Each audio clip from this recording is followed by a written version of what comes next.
गर्न पाएका छौँ। साँच्चै नै यो एकदमै परमेश्वरको साइडतर्फ परमेश्वरको उपस्थितिमा यो ग्रहण योग्य छ। परमप्रभु परमेश्वरको महिमा भएको होस्। धन्यवाद दिन चाहन्छु कमिटीहरू जसले मलाई यो मौका दिनुभएको छ अनि तपाईँहरू सबैलाई हृदयदेखि धन्यवाद दिँदै अनि सम्पूर्ण पास्टरहरू अनि विश्वासीहरू अब जो जति हुनुहुन्छ सबैलाई म हृदयदेखि फेरि पनि धन्यवाद भन्न चाहन्छु अनि जय मसीह। हामी यसरी भेला भएर परमेश्वरको महिमा गर्न पाएका छौँ। हामी केही समय परमेश्वरको वचनबाट हेर्नेछौँ। यो रोमीको पुस्तक 12 अध्यायको 2 पदलाई हामी यसो पढेर त्यसपछि केही कुराहरू हेर्नेछौँ र अगाडि बढ्दै जानेछौँ। मेरो समय धेरै छैन, हुन त प्रार्थनाको समयमै कति समयहरू गएको छ, तर पनि हामी केही समय चाहिँ परमेश्वरको वचन हेरेर अगाडि बढ्नेछौँ। रोमी 12 को 2 मा यसरी लेखेको छ, यस संसारको ढाँचामा नचल तर एकजनाले पढिदिनुहोस् कि यो रोमीको पुस्तक 12 अध्यायको 2 पदमा, यस संसारको ढाँचामा नचल तर आफ्नो मनमा नयाँ भई पूर्ण रूपले परिवर्तित हो र परमेश्वरको असल ग्रहणयोग्य र सिद्ध इच्छा यो सो तिमीहरूले जाँच्न सक। आमेन। हामी धेरैचोटि सेवा सङ्गतिहरूमा जान्छौँ, वचनहरू सुन्छौँ, आराधना गर्छौँ, विभिन्न प्रकारले परमेश्वरको महिमा हामी गर्दछौँ। तर साँच्चै परमेश्वरको उपस्थितिमा हामी आफूले आफैलाई कसरी राखेका छौँ? एक पदले भन्दछ कि तिमीहरूले आफैलाई जिउँदो बलिको रूपमा परमेश्वरमा के गरिदेऊ? सुम्पिदेऊ। आफैलाई परमेश्वरको हातमा सुम्पिदेऊ अनि परमप्रभुको आशिष तिमीहरूले पाउनेछौ। जबसम्म हामीले जिउँदो बलिको रूपमा आफूले परमेश्वरको हातमा आफैलाई समर्पण गर्दैनौँ तबसम्म हामीले आशिष पाउँदैनौँ। यसकारण वचनमै स्पष्ट लेखेको छ, मत्तीको पुस्तकमा हामीले हेर्यौँ भनेदेखि 7 अध्यायको 21-22-23 मा मलाई प्रभु प्रभु भन्ने सबै स्वर्गको राज्यको हकदार हुँदैन। त्यसकारण हामीले बुझ्नुपर्छ परमेश्वरको इच्छा के हो, परमप्रभुले मलाई किन बोलाउनु भयो, किन छान्नु भयो। संसारमा यति धेरै मान्छेहरू छन्, यति धेरै बुद्धिजीवीहरू छन्, यति धेरै विभिन्न प्रकारले दान बरदानले भरिएका मान्छेहरू छन्। म जस्तो कमजोर मानिसलाई पनि किन परमेश्वरले छान्नु भयो? यसमा के उद्देश्य छ परमेश्वरको? हामीले त्यो कुरालाई पत्ता लगाउनु पर्छ। परमेश्वरको इच्छा हो संसारमा रहेका सबै मानिसहरू एउटा पनि नाश नहोस्, सबैले अनन्त जीवन पाओस् भन्ने परमेश्वरको इच्छा हो। आमेन। तर परमेश्वरले कसैलाई पनि जबरजस्ती गर्नु हुँदैन। तपाईँलाई थाहा छ नि, सजाय दिने बेलामा जबरजस्ती हुन्छ। सजाय दिने बेला के हुन्छ? जबरजस्ती हुन्छ। तर जब तपाईँलाई कुनै पनि काममा त्यहाँनिर सहुलियत दिन्छ, तपाईँले लिने कुराहरूमा तपाईँ चाहनुहुन्छ भने लिन सक्नुहुन्छ, कसैले पनि कर लगाएर लिन लाउँदैन। त्यसै कारण परमेश्वरले हामीलाई यो अनन्तको जीवन आफ्नो पुत्र येशू ख्रीष्टद्वारा दिनुभएको छ। हामी सबैलाई थाहा छ, मत्तीको पुस्तकमा कति धेरै ठाउँमा वर्णन गर्नुभयो। यसो आफैले योहन्नाको पुस्तकमा आफैले भन्नुभयो 3 अध्यायको 16 पदमा उहाँले संसारलाई यस्तो प्रेम गर्नुभयो जसले के दिनुभयो? आफ्नो एकलव्य पुत्र दिनुभयो। उहाँमाथि विश्वास गर्ने कोही पनि के नहोस्, नाश नहोस्, कोही पनि नाश नहोस्, तर तिनीहरूले अनन्त जीवन पाउन्। आमेन। येशू ख्रीष्टमा परमेश्वरले हामीलाई सित्तैमा अनन्तको जीवन दिनुभएको छ। यसले गर्दा तपाईँले मैले धर्म कर्म गरेर मेहनत गरेर के गरेर हामीले उद्धार मुक्ति पाएका होइन। येशू ख्रीष्टमा सित्तैमा हामीले के पाएको?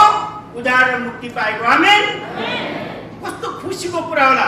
अब परमेश्वरको इच्छा जानेपछि पुरै बाइबलको उद्देश्य पनि योहन्नाको पुस्तकमा त्यहाँनिर लेखेको छ। योहन्ना 20 अध्यायको 31 पदमा कि सबै मानिसहरूले येशू ख्रीष्ट चाहिँ परमेश्वरको पुत्र हुनुहुन्छ भने विश्वास गरून् र अनन्त जीवन पाउन् भन्ने पुरै बाइबलको शिक्षा हो। आमेन। येशू ख्रीष्ट परमेश्वरको पुत्र हुनुहुन्छ अनि उहाँमा अनन्तको जीवन पाओस् भन्ने परमेश्वरको इच्छा हो। अब तपाईँ र म क्रिस्चियन भएपछि हामीमा कस्तो गुण हुनुपर्छ त्यो चाहिँ एकदमै महत्त्वपूर्ण कुरा हो। प्रिय मित्रहरू, हामीले विश्वास गर्नुपर्छ होइन। कोरिन्थीको पुस्तकले के भन्छ आशा, विश्वास र प्रेम, यी तीनमा सबैभन्दा महत्त्व चाहिँ कुन हो? प्रेम हो। प्रेम चाहिँ किनभने हामी संसारमा छौँ, एउटाले अर्कोलाई प्रेम गर्ने, परमेश्वरलाई प्रेम गर्ने, यी कुराहरू छँदैछन्। तर म आज त्योभन्दा पनि छुट्टै अलिकति पहिलो थिस्सलुनीको पुस्तकबाट हेर्नेछु। त्यो चाहिँ 5 अध्यायको 16 अनि 17 र 18 पदलाई हामी हेर्नेछौँ। क्रिस्चियनमा हुनुपर्ने गुणको बारेमा त्यहाँनिर अलिकति व्याख्या गरिएको छ। 16 पदले के भन्दछ भने तिमीहरू सधैँ के हो रे? आनन्दित हो।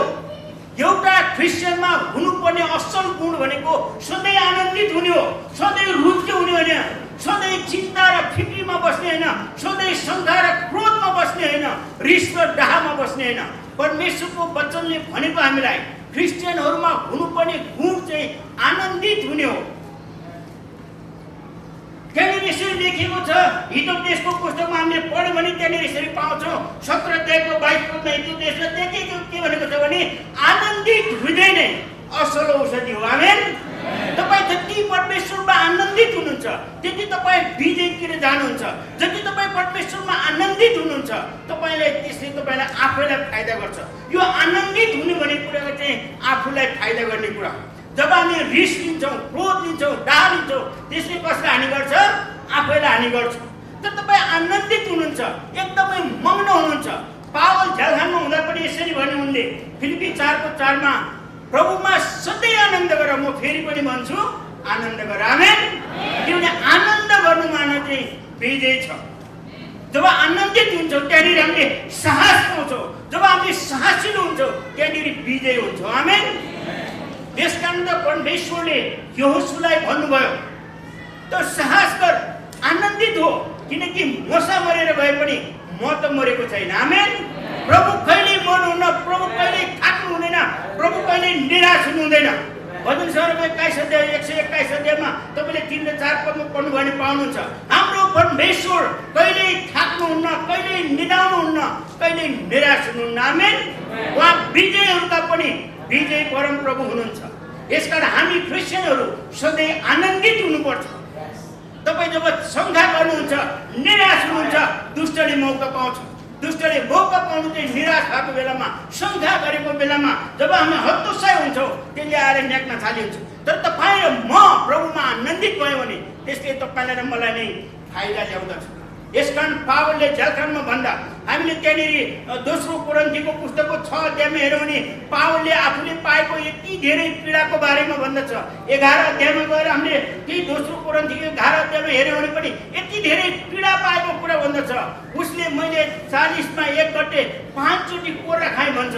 मैले जङ्गलमा रात बिताएको छु, नदीमा होइन, विभिन्न प्रकारले आफ्नै दाजुभाइहरूबाट झुटा शिक्षाहरूबाट यति धेरै पीडा सहनु परेको छ। तर पनि त्यही पावल भन्छ प्रभुमा सधैँ आनन्द। किनभने त्यहाँनिर चाहिँ तपाईँलाई मलाई मानिसहरूले विभिन्न किसिमले हेपेको हुनसक्छ। हामीले साँचो परमेश्वरलाई पाएको कारणले गर्दा विभिन्न लान्छना र दोष लागेको हुनसक्छ। तर तपाईँ र म प्रभुमा खुसी हुनुपर्छ, आनन्दित। किनभने हाम्रो विजय त्यहाँनिर छ। यसकारण दुष्टले हामीलाई निराश बनाउनलाई विभिन्न कुराहरू ल्याउन सक्दछ। सङ्गतिबाट टाढा राख्ने कुराहरू छन् होइन, जातीय कुराहरू होलान्, भाषाको कुराहरू होलान्, अनि संसारमा एजुकेसनको कुराहरू, विभिन्न कुराले हामीलाई छुट्याउनु खोज्छ। त्यति मात्रै होइन, अहिले त रोगले पनि हामीलाई सङ्गतिबाट छुट्याउनु खोजिरहेको छ। तर प्रभुको महिमा होस्, हामीले विभिन्न प्रकारले पनि सङ्गतिलाई लगातार रूपमा अगाडि लान सकेका छौँ। किनकि परमेश्वरको अनुग्रह उहाँका छोराछोरीहरूमाथि भयो र परमेश्वरले पहिला नै ज्ञान बुद्धि विवेक दिनुभयो, जसले गर्दा आज भर्चुअल माध्यमबाट हामीले सम्पूर्ण सेवाकाई गर्न पाएका छौँ। आमेन। त्यसले निराश गराउनलाई विभिन्न किसिमका योजनाहरू रच्छ, षड्यन्त्रहरू गर्छ, तर परम प्रभु त्योभन्दा महान हुनुहुन्छ। आमेन। हाम्रो परमेश्वर विजयको परम प्रभु हुनुहुन्छ। हामी आनन्दित हुनुपर्छ। परमेश्वरले भन्नुभयो तिमीहरूको सारा चिन्ता र फिक्री कसमाथि सुम्पिदियो? ममाथि सुम्पिदियो। परम प्रभुले कहिले पनि भन्नुभएन तिमीहरूको पास्टरहरूमाथि, अगुवाहरूमाथि, पुराना विश्वासीहरूमाथि, को माथि भनेर परमेश्वरले भन्नुभएन। उहाँले भन्नुभयो तिमीहरूको चिन्ता फिक्री ममाथि सुम्पिदियो भन्नुभयो। यसकारण हामीले जान्नुपर्छ, हामी आनन्दित हुनुपर्छ। जब भिड आउँछ, चिन्ता आउँछ, भाव आउँछ, खाँचो आउँछ, हाम्रा सबै कुरा पुकार्ने परम प्रभु नै हुनुहुन्छ। उहाँले यसरी भन्नुभयो भजन संहिताको 34 अध्यायको 8 पदमा, मलाई पार गरेर हेर कि म कतिको भलो छु। आमेन। परमेश्वरले भन्नु भएन तिमीहरूको डिनोमिनेसन मान्छेहरू पढे लेखेका को कहाँ गएर पारा गरेर हेर भन्नु भएन। उहाँले भन्नुभयो मलाई पारा गरेर हेर। हामी यस्तो महान परमेश्वरलाई पाएकाहरू भजन शैलीमा त्यहाँनिर ठाउँमा यसरी लेखेको छ 34 अध्यायको 10 पदमा जवान सिंहहरू पनि भोका हुन्छन् तर मलाई विश्वास गर्नुलाई म कुनै पनि कुराले कमी राख्ने छैन। आमेन। परमेश्वरको यति ठुलो प्रतिज्ञा हुँदाहुँदै हामी निराश हुनुपर्ने ठाउँ छैन। इभन त हामीलाई मान्छेले सताउलान्, घृणा गर्लान्, खेदो गर्लान्, हामीलाई विभिन्न प्रकारले परमेश्वरबाट अलग्याउन खोज्छन्, समाजबाट अलग्याउन खोज्छन्, विभिन्न कुराहरू गर्लान्, तर हामी आनन्दित हौँ किनकि प्रभु सधैँ हामीसँग हुनुहुन्छ। उहाँले प्रतिज्ञा गरेर भन्नुभयो यसैको पुस्तकमा हामीलाई सबैलाई थाहा छ त्यो कुराहरू 49 अध्यायको 15 अनि 16 पदमा दुधे बालकलाई आमाले छोड्न सक्छ तर म तँलाई कहिले पनि छोड्दिन। मेरो आफ्नै हत्केलामा तँलाई मैले के गरेको छु खोपेर राखेको छु। आमेन। तपाईँलाई र मलाई परमेश्वरले कहिले छोड्नु। यसकारण हामी आनन्दित हुनुपर्छ। क्रिस्चियनहरूमा हुनुपर्ने पहिलो गुण जो मान्छे निराश हुन्छ, हतोत्साही हुन्छ, जहिले पनि अरूलाई दोष मात्रै लगाउँछ, कहिले पनि खुसी हुँदैन भने उसले कुनै पनि समय परमेश्वरलाई छोड्न सक्छ। यसकारण एउटा लक्षण हो त्यो सधैँ गनगन गर्नेहरू प्रभुमा सधैँ बलियो हुन्छ हुँदैन प्रश्न रहन्छ। तर प्रभुमा आनन्दित हुनेहरू जस्तै दुःख कष्ट किन नहोस्। पावलले हामीले हेऱ्यौँ उनको जीवनमा यति धेरै दुःखहरू छ। अघि हामीले हेऱ्यौँ कि दोस्रो कोरिन्थीको 6 अध्यायको 11 अध्यायको 6 अध्याय 6 पद पुरै हामीले हेऱ्यौँ भने 11 अध्याय पुरै हेऱ्यौँ भनेदेखि त्यति धेरै दुःख र कष्ट पाउँदा पनि उनी प्रभुमा आनन्दित छन् अनि अन्तमा भन्छन् मैले उत्तम लडन त लडेको छु। कति खुसी होला त्यो मन। मैले उत्तम लडन त लडेको छु, मेरो लागि इनाम राखिएको छ। आमेन। मलाई मात्रै होइन म जस्तै दुःख भोगेर आउनेहरू सबैलाई तपाईँहरू मलाई। आमेन। यसकारण हामी आनन्दित हौँ चाहे हामीलाई जुनसुकै प्रकारले मृत्युको नजिक लैजाओस्, मृत्युमा किन नपुर्याओस्, हाम्रो यो शरीर नरहे पनि फेरि हाम्रो आत्मिक शरीरमा परमेश्वरसँग अनन्तसम्म हुनेछौँ। आमेन। यसकारण त पावलले भन्दछन् हामी अब एक महिमादेखि अर्को महिमामा परिवर्तन हुँदै जाने हो। आमेन। कसैले हामीलाई दुखाउँछ, दुःख दिन्छ, सताउँछ, विभिन्न प्रकारले अब यसले प्रभुलाई छोड्छ होला जस्तो भन्छ, तर हामी त अझै बलियो हुँदै परमेश्वरको महिमा गर्दै अगाडि बढ्नुपर्छ। आमेन।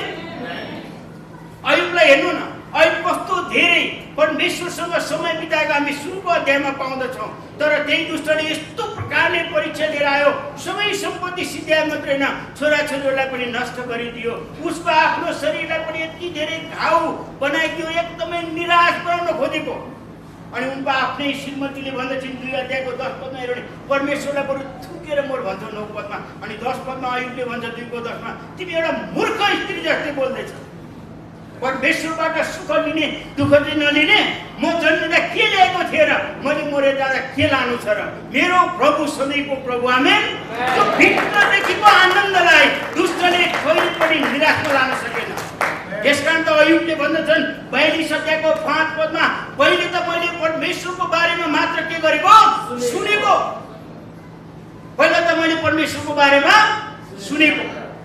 हामी मध्ये कतिजनाले परमेश्वरको बारेमा सुनेका मात्रै छौँ, हाम्रो जीवनमा अनुभव गरेर के परमेश्वरलाई देखेका छौँ। अयुब त एकदमै दुःख र कष्ट भएर जाँदा उनीले अन्तमा फेरि त्यहाँनिर 42 को 6 मा भन्छन् अब त मैले मेरो आफ्नै आँखाले परमप्रभुलाई देखेँ। आमेन। यही अयुब हो जसले 9 अध्यायको 24 पदमा भन्दछ यो सारा दुनिया यो संसार चाहिँ दुष्टको हातमा सुत्रिएको छ। कसको हातमा?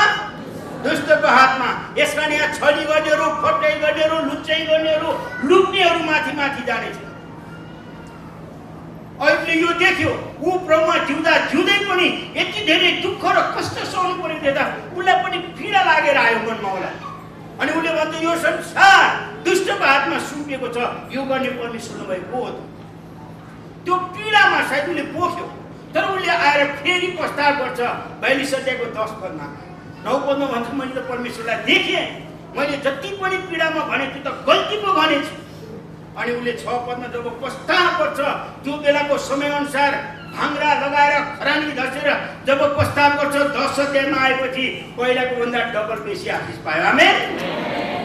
प्रिय मित्रहरू, प्रभुका जनहरू तपाईँ र म, परमेश्वरका छोराछोरीहरू तपाईँ र म, सारा सृष्टिको मालिक परमेश्वरका छोराछोरी तपाईँ र म, यिर्मयाले यसरी भन्दछन् 42 अध्यायमा हामीले हेर्यौँ भने 17 पदमा सारा संसार परमेश्वरको शक्तिशाली बाहुलीले बनाउनु भएको, उहाँमा कुनै पनि कुरा कठिन छँदै छैन। आमेन।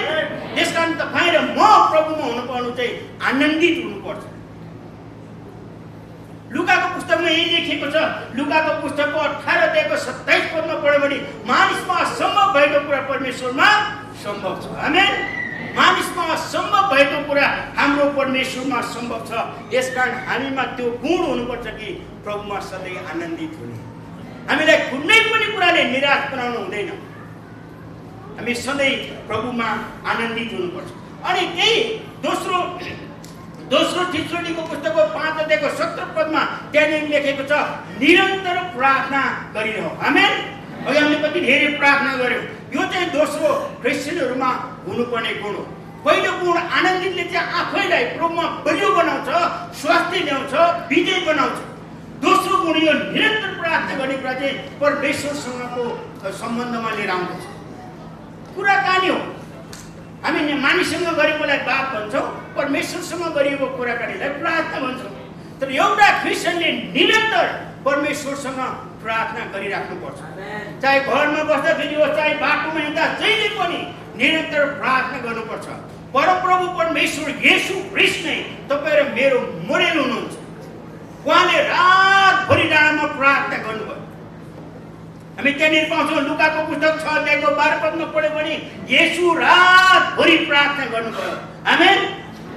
अनि त्यहाँनिर मत्तीको पुस्तकमा हामीले पढ्यो भने पाउँछौँ 14 अध्यायको 23 पदमा भिडलाई विदा गरेर येशू एकान्तमा गएर प्रार्थना गर्नुभयो। आमेन। येशू एकान्तमा गएर प्रार्थना गर्नुभयो। हामीले हेर्यौँ भनेदेखि त्यहाँनिर मत्तीको पुस्तकमा पाउँछौँ 8 अध्यायको 16, 15, 16 पदमा हेर्यौँ भने त्यहाँनिर विभिन्न प्रकारका रोगीहरू येशूको छेउमा ल्याइएको छ। येशूले तिनीहरूलाई प्रार्थना गरेर निको पार्नुभयो। आमेन। येशूले भिडको लागि प्रार्थना गर्नुभयो। येशू एकान्तमा गएर प्रार्थना गर्नुभयो। येशू रातभरि डाँडामा बसेर प्रार्थना गर्नुभयो। येशू उपवास बसेर प्रार्थना गर्नुभयो। येशू क्रुसमा जानुभन्दा पहिला पनि गेत्सेमनीमा गएर प्रार्थना गर्नुभयो। येशू हाम्रो लागि मोडेल हुनुहुन्छ। येशू हाम्रो लागि उदाहरणीय हुनुहुन्छ। यसकारण येशूले भन्नुभयो यूहन्नाको पुस्तकको 13 अध्यायको 15 पदमा जे मैले गरेँ त्यो तिमीहरूको लागि उदाहरणको निम्ति गरेँ। आमेन। येशू तपाईँ र मेरो लागि मोडेल हुनुहुन्छ, उदाहरणीय हुनुहुन्छ। यसकारण एउटा क्रिस्चियनको जीवनमा हुनुपर्ने गुण चाहिँ प्रार्थना हुनुपर्छ।